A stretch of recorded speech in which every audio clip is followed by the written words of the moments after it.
जिसने रिश्तों की परिभाषा ही बदल दी, जहां पत्नी ही बनी पति की कातिल और प्यार के नाम पर रची गई साजिश ने इंसानियत को झकझोर कर रख दिया।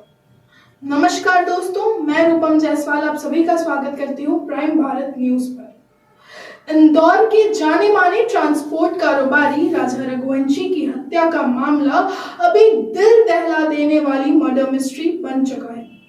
इस हत्याकांड में उनकी पत्नी सोनम रघुवंशी और उसके प्रेमी राज की भूमिका सामने आने के बाद पूरा देश स्तब्ध है।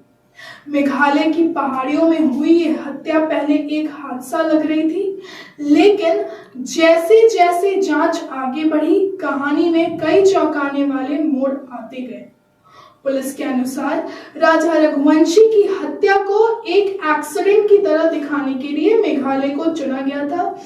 22 मई को ही उसे मारने की योजना थी, लेकिन किसी कारणवश प्लान फेल हो गया। इसके बाद 23 मई को राजा की हत्या को अंजाम दिया गया।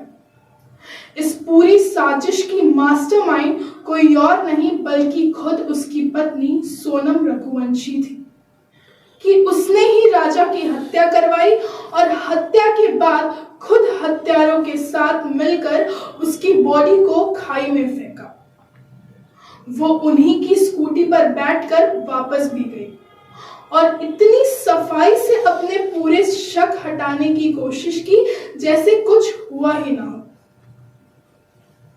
जांच के दौरान सोनम और उसके प्रेमी राज को जब आमने सामने बिठाकर सख्ती से पूछताछ की गई तो दोनों ने एक दूसरे पर आरोप लगाए।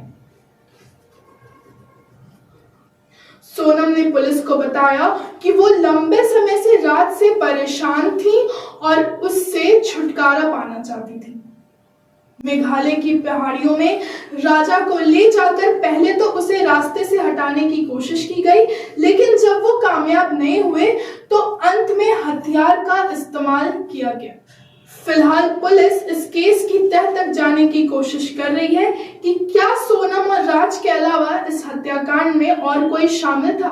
क्या ये प्लान इतने दिन से चल रहा था या अचानक से लिए गए कोई फैसले थे। इस केस से साबित होता है कि जब दिल में नफरत, लालच और धोखे की आग जलती है तो प्यार का रिश्ता भी एक खौफनाक साजिश में बदल सकता है। अब पुलिस की जांच जारी है और आने वाले दिनों में इस केस से जुड़ी और भी चौंकाने वाली बातें सामने आ सकती है। आगे की अपडेट्स के लिए जुड़े रहिए प्राइम भारत न्यूज के साथ।